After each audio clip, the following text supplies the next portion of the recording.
first came across the idea of Ramanujan when I think I was about 10 years old, in a book of strange facts, which said there was this Indian genius, uneducated, who...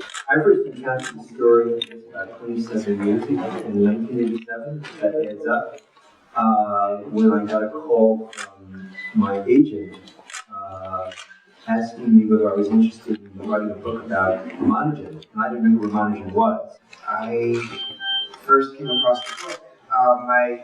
My aunt was a member of a book club in Northern California, and I was visiting, and she showed me the book, and it changed my life. It was also Goodwill Hunting, that bar scene with Robin Williams and Stellan Skarsgård, that they spoke about this legendary Indian mathematician, and I didn't really pay much notice to it until the script, this beautiful script, landed on my lap.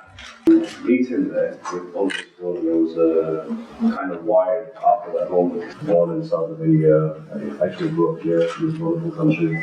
So it just, I just wanted to.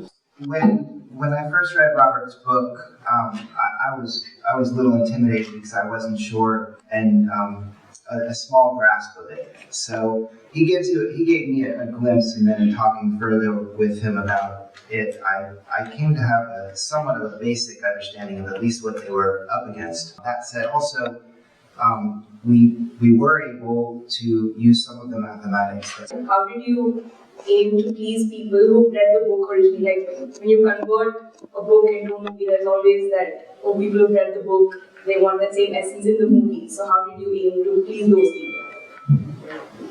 Well, I'm not sure that I did. I fell in love with the book, but it's a biography, and it follows his life from birth to death, and it's enormous. And not that the book's enormous, but it's a person's life. And you, Anchor, trying to decide what it is that is a story that you want to tell. And you hope that the two will be authentic and true. And in this case, I think that they were. But I think there comes a point as a filmmaker where you have to take the writer's hat off and put on the director's hat. And that's the trick. So for me, in a 10-year journey with this film, I've grown over 10 years, and so is the story in some ways. So the story, it changed over time that I wanted to tell. And if it falls in the parameters of the book, then I'm still okay. It's never been a better time now to bring forward crossover films through the making of the book. I think it's a great time. In terms of our films, a great example of that. We're having a big story from a period story that's very relevant today is an example of diversity and new stories to the world. And so story comes up to some of the filmmakers here,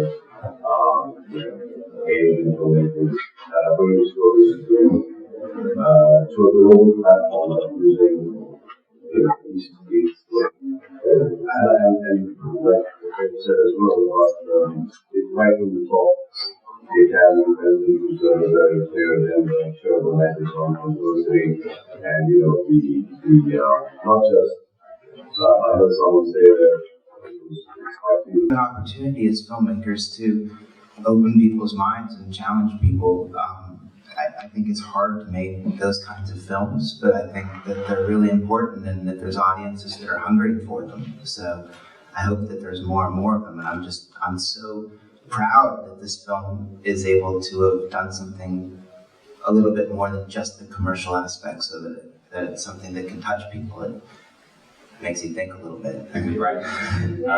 You all have to go in and sit in as equals and watch this experience, so it's up to us as filmmakers to project something that can unite people or represent a sense of triumph or hope.